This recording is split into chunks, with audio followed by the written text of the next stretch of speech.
예루살렘 성에 입성하시는 사건 얘기가 기록이 되어 있습니다. 시편 132편 14절에 보면 13절 14절에 이런 말씀이 있습니다. 여호와께서 시온을 택하시고 자기 거처를 삼고자 하여 이르시기를 이는 나의 영혼이 쉴 곳이라 내가 여기 거할 것은 이를 원하였음이로다 라고 말씀합니다. 하나님이 시온을 택하시고 내가 여기 거하겠다. 여러분, 시온은 곧 예루살렘 성전을 의미합니다. 하나님께서 예루살렘 성전을 선택하시고 택하시고 내가 여기 거하겠다, 내가 여기 임재하겠다, 그렇게 말씀하고 계십니다. 근데 신약에 오면 이 예루살렘 성전을 또 다른 의미의 영적 의미로 해석을 해서 우리들에게 가르쳐주고 있습니다. 고린도전서 3장 16절에 보면 바로 우리 믿는 성도들이 하나님의 성전 되는 것을 이야기합니다. 너희가 하나님의 성전인 것과 하나님의 성령이 너희 안에 거하시는 것을 알지 못하느냐. 곧 우리 자신이 하나님께서 택하신 시온이요, 하나님이 임재하시는 예루살렘 성전이요, 하나님의 영이 거하는 성도들이다라고 정의를 내리고 있습니다. 오늘 본문 말씀을 보면 예수님께서 예루살렘 성에 입성하셔서 성전에 있는 무리들과 그 성에 있는 사람들에게 말씀을 선포하시는 것으로 되어 있습니다. 그리고 특별히 오늘 본문 말씀을 보면 세 가지 명령이 그 예루살렘에 선포가 되어집니다. 이 말씀을 우리가 신약적인 의미로 받아들인다고 하면 곧 하나님의 성전된 우리 심령 안에 하나님께서 이 세 가지 명령이 울려 퍼지기를 원하신다 하는 것을 우리가 생각해 볼 수 있을 것입니다. 그러면 하나님께서, 우리 주님께서 하나님의 성전된 우리 심령 안에 울려 퍼지기 원하는, 우리가 듣기를 원하는 하나님의 명령 세 가지는 무엇인가?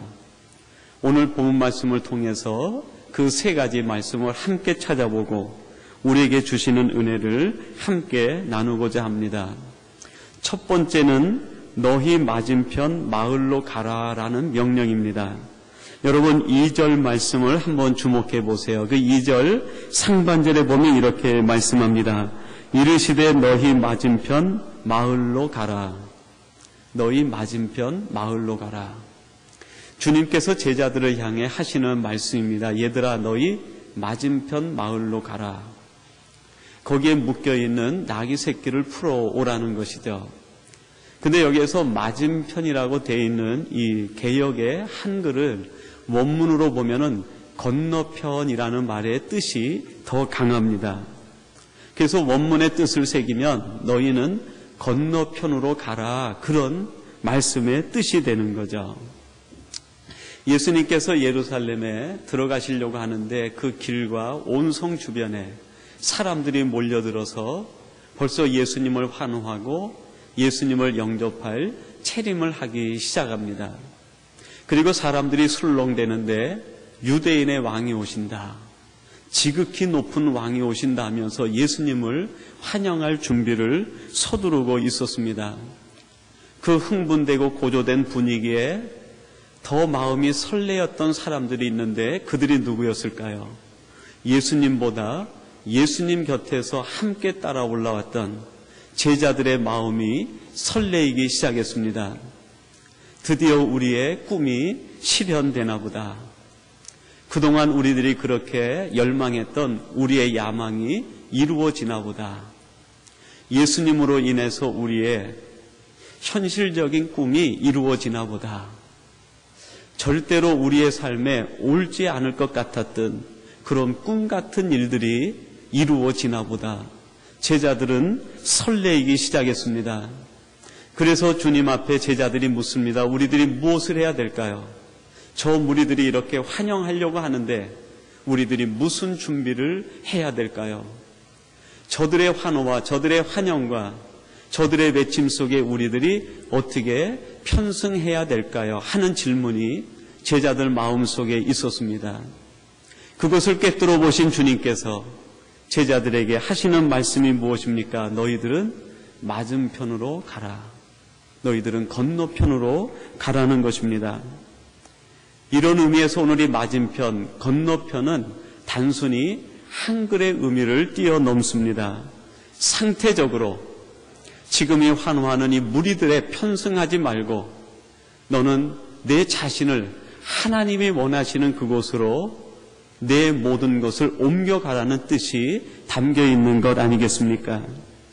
시각적으로는 어떤 뜻이 있습니까? 지금 현실을 보지 말고 내 눈을 들어서 먼 데를 바라보라. 여러분, 심리적으로는 어떤 뜻이 있습니까?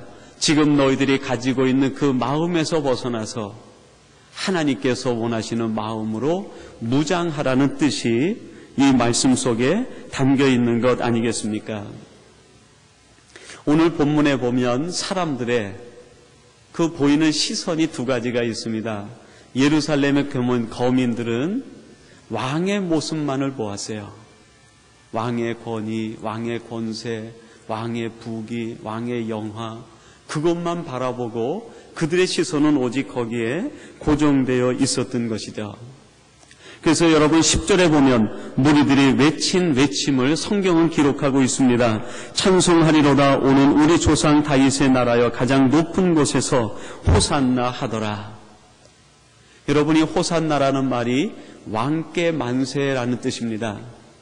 오직 우리의 마음은 왕에게 고정되어 있다. 신앙적인 의미라기보다는 지극히 세속적인 의미에서의 왕의 권세를 꿈꾸는 사람들의 모습이 오늘 본문 속에 기록이 되어 있습니다. 모든 사람들이 그것을 주목하고 있을 때 오직 예수님의 시선은 건너편을 향하고 있었습니다. 무리들과 똑같은 것에 편승하지 않고 예수님의 시선, 예수님의 마음, 예수님의 모든 것은 건너편을 향해 있었다는 것입니다. 오늘 이 예루살렘의 입성에 대한 이야기를 다른 공감 복음서에서 기록하고 있는데 마태복음에서는 이렇게 기록합니다. 시온 딸에게 이르기를 내 왕이 내게 임하나니 그는 겸손하여 낙이 곧 멍에 매는 짐승에 새끼를 탓도다 하라 하였느니라. 모든 사람들이 높은 것을 주목하고 있는데 예수님은 건너편을 주목을 했어요. 모든 사람은 왕의 권세를 주목하고 있는데 예수님은 건너편을 주목했다는 것입니다. 예수님은 겸손함을 주목하고 예수님은 낙이 탈 것을 주목하고 자기 자신이 십자가 앞에 철저히 죽어져야 한다는 것을 주목하고 있었다는 말씀입니다. 여러분, 이 말씀은 스가랴서 9장 9절의 말씀을 우리 주님께서 예언의 말씀으로 다시 선포하신 것입니다. 하나님의 말씀을 바라보았습니다. 스가랴 선지자를 통해서 선포된 하나님의 계획과 하나님의 뜻과 하나님의 마음과 하나님의 목적과 목표를 예수님은 건너서 보았다는 것입니다. 사랑하는 성도 여러분, 여러분들은 지금 여러분의 시선을 어디에 두고 있습니까? 현실적인 목전에 두고 있습니까? 아니면 건너편에 하나님의 말씀과 하나님의 계획과 하나님의 뜻과 목적에 여러분의 시선을 멀리 두고 있느냐 하는 것입니다. 스가랴 선지자가 활동하던 연대가 주전 500년대입니다. 아주 빨리 잡아도 주전 450년경까지 이르게 됩니다. 말라기가 주전 약 400년경에 기록이 되어지고 구약의 예언서가 더 이상은 기록되지 않아요. 근데 말라기가 기록되기 바로 전에 스가랴서가 기록이 됩니다. 그래서 스가랴를 연구하는 학자들은 스가랴서가 기록된 것이 주전 500년에서 450년경이다. 그리고 예수님께서 활동하신 연대가 AD 30년이 됩니다. 그래서 그거를 빼고 나면 스가랴가 활동하던 그때부터 예수님이 계시던 그 시기를 보면은 약 420년, 많이 잡으면 470년 정도 됩니다. 여러분, 예수님은 어디를 내다보았습니까? 450년 전을 내다보시고 500년 전을 내다보시고 예수님의 시각은 500년 후를 내다보는 시선이었습니다.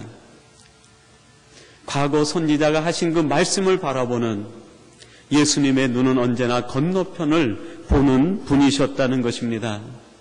사랑하는 성도 여러분, 우리의 눈이 예루살렘의 거민들처럼 근시한 적이 아니라 하나님의 말씀과 하나님의 약속을 바라보면서 과거에 행하셨던 하나님의 능력을 다시 회상하고 그 회상이 우리에게 믿음이 되어 다시 500년, 1000년을 내다볼 수 있는 미래를 바라보는 여러분의 믿음의 눈이 먼데 고정되어 있기를 주님의 이름으로 축원합니다. 여러분, 제자들의 현재의 마음은 어땠습니까? 마가복음 10장 37절이 그것을 보여줍니다. 역자오되 주의 영광 중에서 우리를 하나는 주의 우편에 하나는 좌편에 앉게 하여 주옵소서. 오직 자신들의 영화에 시선이 고정되어 있었습니다. 10장 41절은 이렇게 말합니다. 열 제자가 듣고 야고보와 요한에 대하여 분이 여기거늘 그랬습니다. 자신들 마음속에 가득 찬 불편한 것만을 바라보는 것이 제자들의 시선이었습니다. 이런 제자들에게 주님께서 하시는 첫 번째 말씀은 맞은편으로 가라는 것입니다. 너희들의 목전에 묶인 시선에서 벗어나서 미래를 바라보는 사람이 되라는 것입니다. 이것을 오늘날 우리의 현대적인 표현으로 한다고 하면 미래지향적인 사람이다. 그렇게 우리가 표현해 볼 수 있을 것 같아요. 우리 성도들은 다른 말로 표현하면 미래지향적인 사람이다. 그렇게도 표현할 수 있다는 뜻이죠. 그런데 성경적인 의미에서 보면 미래지향적이라는 것이 두 가지 뜻이 있어요. 첫 번째는 어떤 의미가 있냐면 두 가지 뜻이 아니라 두 종류의 의미가 있다. 그것이 더 바른 표현 같아요. 첫 번째는 어떤 종류가 있냐면 투사된 미래가 있습니다. 투사된 미래. 이 투사라는 말은 심리학적인 용어인데요. 내가 마음에 갖고 있는 것을 어떤 대상에다가 투사를 시키는 거예요. 거기에다가 몰입을 시키고 투사를 시켜서 그것을 쫓아가는 것, 그것이 투사된 미래를 쫓아가는 것이라고 우리가 해석할 수 있을 것 같아요. 여러분, 이것은 결코 미래지향적이 아닙니다.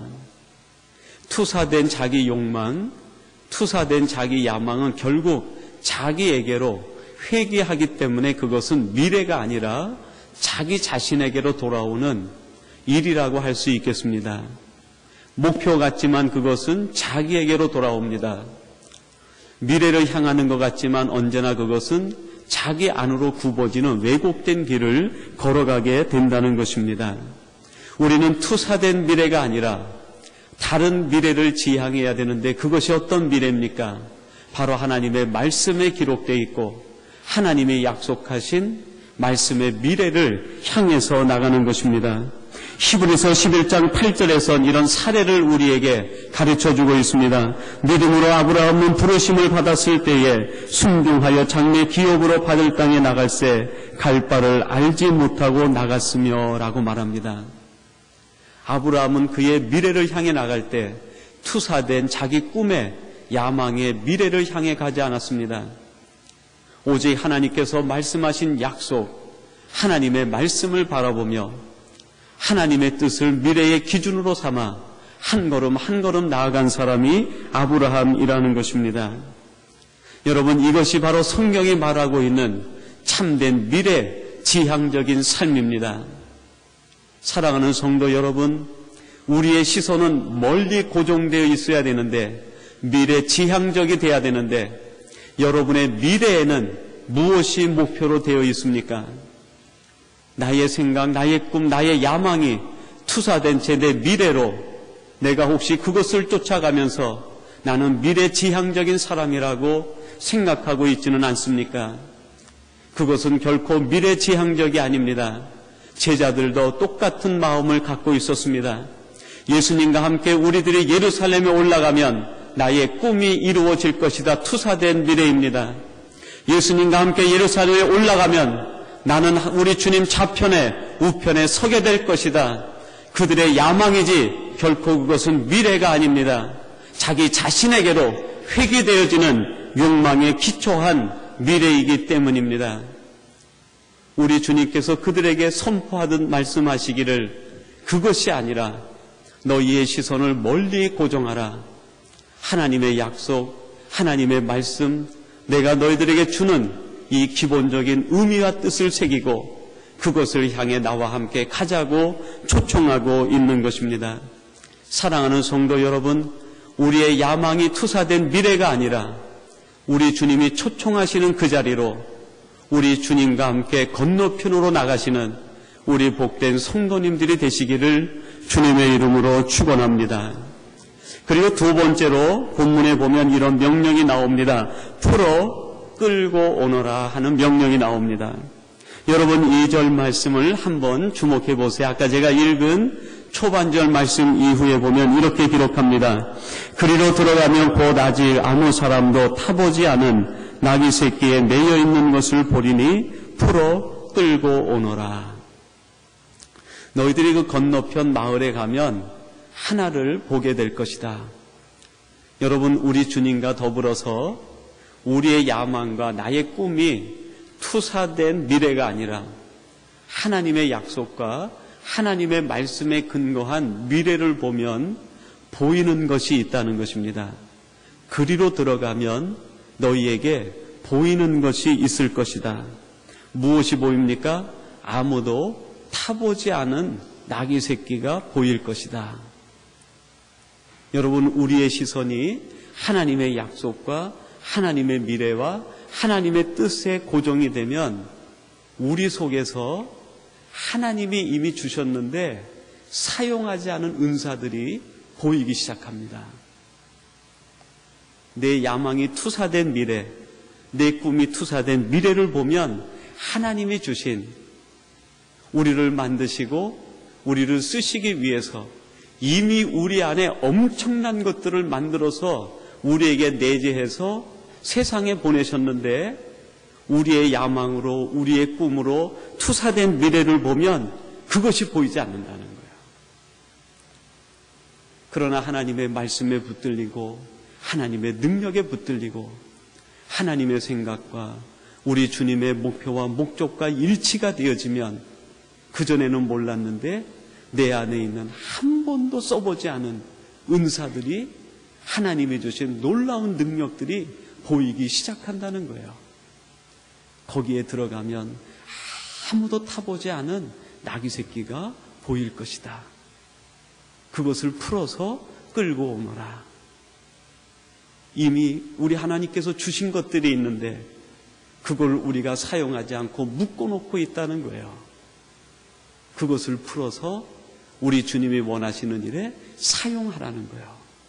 남김없이 그것을 다 은사를 쓰고 오라는 거예요. 하나님, 저는 은사가 없는데요. 주님, 제게는 주신 은사가 없는데요. 여러분, 왜 그렇게 얘기하게 됩니까? 우리가 바라보는 미래가 내 꿈에 집착이 되어 있고 내 야망에 집착이 되어 있기 때문에 여러분, 꿈과 야망은요, 세상에 있는 것들을 은사로 생각하게 됩니다. 그것이 없다고, 그것이 불편하다고, 그것 때문에 나는 할 수 없다고 얘기합니다. 왜 그렇습니까? 하나님이 나를 쓰시고자 하시는 하나님의 약속과 말씀 속에서 비춰지고 발견되어지는 우리 인생의 미래를 보지 못했기 때문에 그렇습니다. 그거를 보면은요, 온몸이 소아마비로 비틀어져도 그 속에서 은사가 보이는 거예요. 손가락이 다 없어져도 그 속에서 은사가 보이는 거예요. 내 몸이 문드러져서 내려가도 그 속에서 은사가 보이는 거예요. 내 몸에 뼈가 휘어도 그 속에서 은사가 보이는 거예요. 왜 하나님이 주신 것이 없습니까? 왜 하나님이 우리를 사용하지 않는다고 생각합니까? 이미 우리를 쓰시기 위해서 창조 전부터 하나님이 계획하시고 하나님의 설계에 따라 우리를 만들어 보내셨는데 왜 우리에게 은사가 없고 왜 능력이 없고 왜 우리에게 할 일이 없습니까? 우리의 시선이 다른 것에 고정되어 있기 때문에 그래요. 거기에서 나오면 은사가 보이게 돼요. 나만이 주신 나에게만 주신 하나님의 놀라운 은혜들이 보이게 된다는 것입니다. 제가 전도사 시절을 보낼 때요, 75살 된 할머니가 예수님을 처음 믿고 교회 등록을 하게 되었습니다. 최병화 할머니신데요, 이분은 교회 등록하기 전에 평생을 그 절에 다니던 분이에요. 불교 그 여신도의 한 절에서 여신도 회장을 평생을 하신 분이에요. 근데 이분이 교회를 나와가지고 예수님을 믿고 난 다음에 절에 가던 발걸음을 딱 끊고 교회 출석을 시작하는데 꼭 절에 나가듯이 교회를 나오시는 거예요. 절에 나가면은 그 새벽 정성을 드리잖아요. 우리는 보통 새벽 예배가 한국에 있을 때 4시 반, 5시 보통 그 정도 새벽 예배를 하는데요. 불교에서는 한 2시, 3시만 되면은 절에 가가지고 그 정한수 떠놓고 촛불 하나 켜고 쌀 조금 갖다 붓고 정성을 드리는 거예요. 이 할머니가 저를 보고 또 목사님을 보고 인사할 때는 꼭 손을 모으고 이 말로만 하지 않지 꼭 그렇게 얘기를 하는 거예요. 그냥 뭐 하듯이 그렇게 이제 인사를 하는 거예요. 그리고 고맙습니다 할 때 그냥 하는 게 아니라 손을 이렇게 비비면서 그 습관이 아주 무섭더라고요. 근데 새벽에 늘 일어나고 가던 게 버릇이 되니까요. 교회에 새벽 예배가 있다는 걸 알고 새벽에 오는데 그 시간에 오시는 거예요.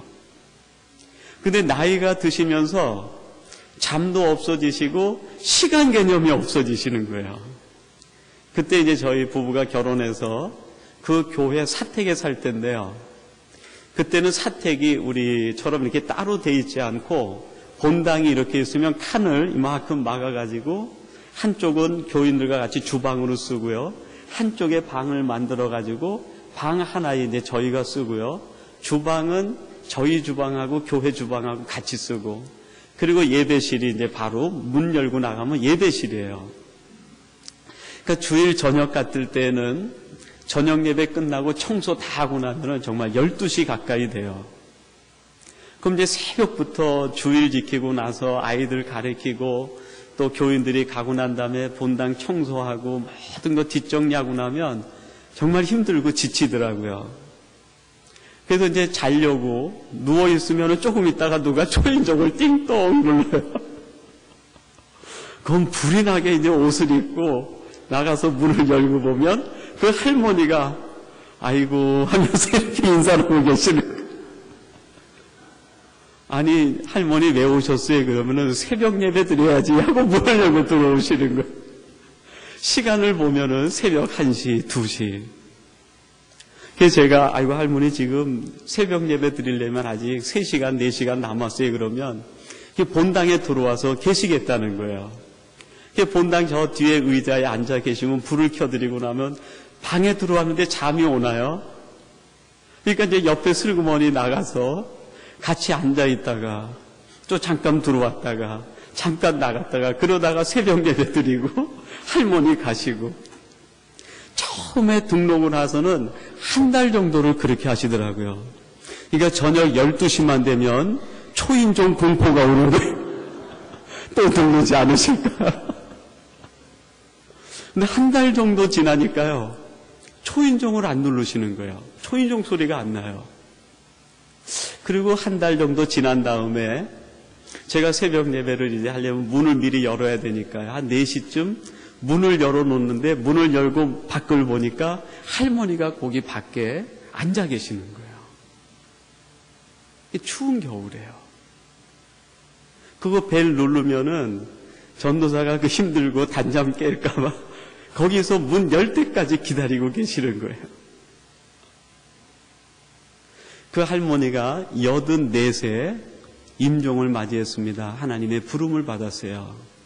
그땐 제가 다른 교회에서 사역을 할 때인데 그 담임 목사님으로부터 제가 그 할머니한테 아주 각별한 사랑을 받았어요. 새벽 예배 올 때 미안하니까 꼭 그 무슨 감이죠? 이렇게 까먹는 감. 그거를 1개나 2개를 가져와서 문 열어주면 꼭 손에다 쥐어주시는 거예요. 그거를 이제 담임 목사님이 아시고 그 할머니가 돌아가셨을 때 전화를 주셨어요. 그래서 갔는데 그 상주가 안수 집사님이었는데요. 어머니가 돌아가실 때 2가지를 후회합니다. 그러면서 얘기를 하시더라고요. 하나는 자신이 하나님의 일을 뒤늦게 조금 한 것을 후회하셨다. 그렇게 얘기하시더라고요. 내가 더 일찍 예수 믿었으면 하나님의 일을 더 많이 할 수 있었는데 뒤늦게 예수님을 믿고 하나님의 일을 충분히 하지 못한 것 후회가 된다. 안수 집사님 아들에게 그 말을 하시더래요. 그리고 자신이 평생 동안에 하나님이 주신 것인데 그것을 엉뚱한 데다 다 갖다 준 것이 후회가 된다는 거예요. 하나님 나라를 위해서 써야 되는데 그걸 엉뚱한 데 쓴 것이 후회가 된다. 하나님의 일을 더 하지 못하고 하나님이 내게 주신 것을 더 하나님 앞에 쓰지 못한 것이 후회가 된다고 안수 집사님이 그 얘기를 하시고, 그래서 그것이 많은 성도들에게 감동을 주었던 기억이 납니다. 여러분, 우리 주님께서 풀어 끌고 오라고 얘기합니다. 이미 하나님께서 우리에게 주신 너무나 많은 것이 있어요. 우리는 없다고 얘기하지만 왜 안 보입니까? 우리가 잘못된 투사된 미래를 보기 때문에 그래요. 내 야망을 보고 내 꿈을 보고 내가 원하는 거 보니까 하나님이 주신 것이 보이지가 않는 거예요. 근데 하나님이 주신 비전을 보게 되면 그거를 보는 동시에 내 속에 한 번도 써보지 않은 하나님의 신비한 것들이 얼마나 많이 있는지 몰라요.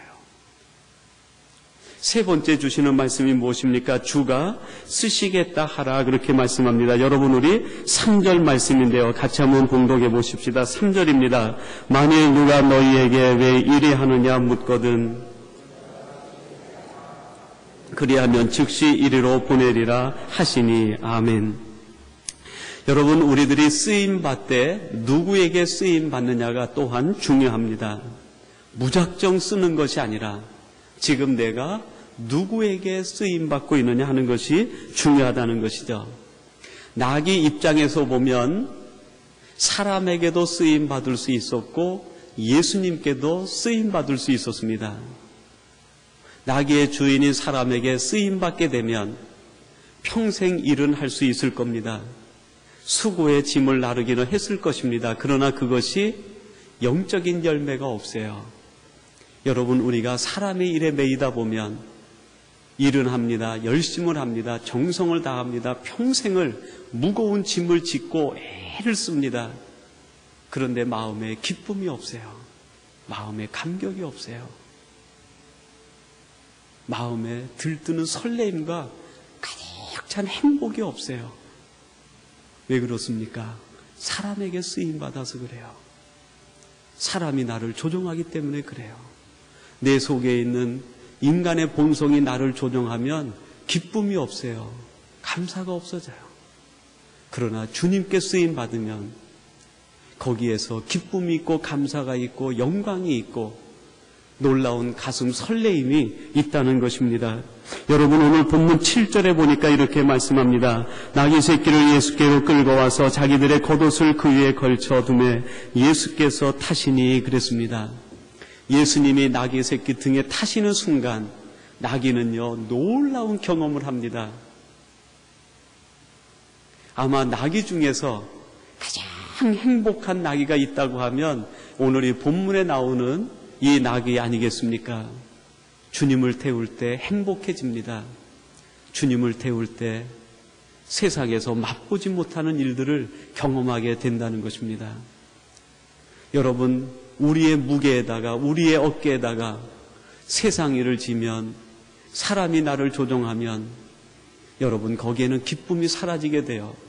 그러나 우리 주님을 모시고 가면 힘들어도 기쁨이 있고 어려워도 감사가 있고 그 속에 하나님이 주시는 놀라운 영광과 은혜와 축복이 있다는 것입니다. 제가 그 톨스토이 생가를 갔을 때요, 그 생가에 들어가니까 톨스토이가 쓰던 많은 것들이 있더라고요. 서재에 들어가니까 그 책상이 아주 그 자작나무로 만들어진 까맣게 오칠을 했는데 얼마나 예쁜지 모르겠어요. 뭐 서랍은 오래돼서 아기가 잘 맞지는 않는데요. 그 위를 얼마나 그 손질을 잘 해놓고 관리를 했는지 거기 앉으면 저절로 문학작품이 나올 것 같더라고요. 그 옆에 보니까 톨스토이가 쓰던 붓과 펜들, 그리고 연필들, 그리고 메모장, 낙서장 같은 것들이 거기에 다 놓여 있어요. 그거를 전부 둘러보고 밖에 나와서 또 볼 게 없는가 했더니 저희를 가이드해 주신 그 리자 전우사님이란 분이 그 톨스토이 생가 뒤쪽으로 돌아가니까 마국간이 나오더라고요.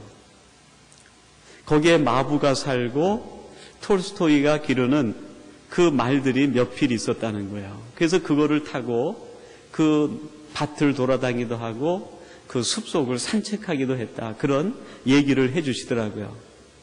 근데 마국간에 말들이 있는 그 장소 앞에 보니까 무릎 높이 정도 되는 큰 돌멩이 하나가 놓여져 있어요.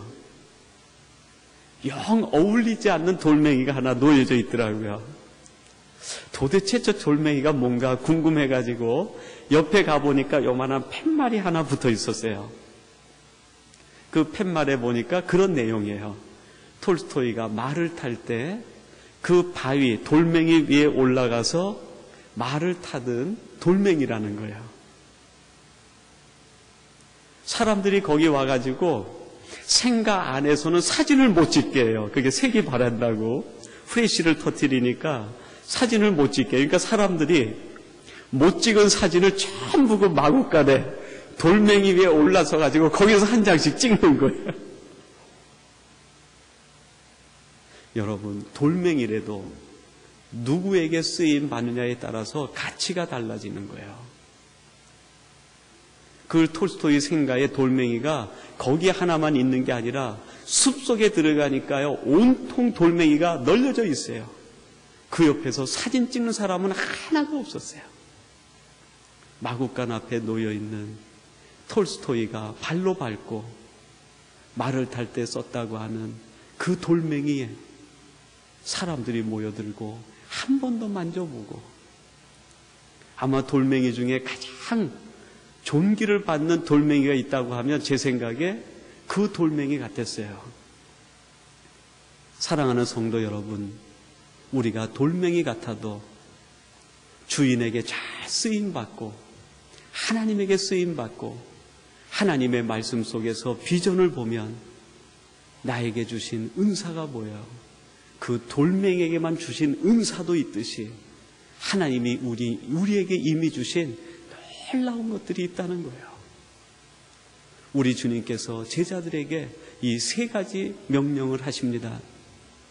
그 명령 속에는 무엇이 담겨 있습니까? 나는 예루살렘 거민들의 아무 목적 없는 환호보다는, 아무 목적 없는 외침보다는 자신들의 야망을 이루려고 하는, 투사된 미래를 이루려고 하는 저들의 꿈보다는 진실된 한마디의 고백이 나는 더 듣고 싶다 하는 주님의 음성 아니겠습니까? 여러분, 하나님의 성령이 거하는 이 시대에 성전된 우리 심령 속에 오늘도 주님께서는 이 말씀을 통해서 세 가지 음성을 선포하고 있습니다. 이 세 가지의 명령을 듣고 그 말씀에 내 꿈과 야망이 투사된 미래가 아니라 진정 그 말씀 속에서 발견되어지는 하나님의 미래를 바라보시고 환호가 아니라 진실된 고백을 드리는 우리 복된 성도들이 되시기를 주님의 이름으로 축원합니다. 하나님 아버지, 저희들이 이 땅을 살아가면서 우리도 모르는 사이에 우리의 꿈과 우리의 기대와 우리의 야망이 미래로 포장된 채 이곳을 향해서 질주하고 있지는 않습니까? 하나님, 투사된 미래를 내려놓게 하시고 하나님의 말씀과 약속에 따라 우리의 미래가 성경적으로 다시 세워지게 하여 주옵소서. 그리고 이 길을 가면서 우리 마음속에 들려주시는 주님의 음성에 진실된 고백을 할 수 있는 저희들이 되게 하여 주옵소서. 예수님의 이름으로 기도하옵나이다. 아멘.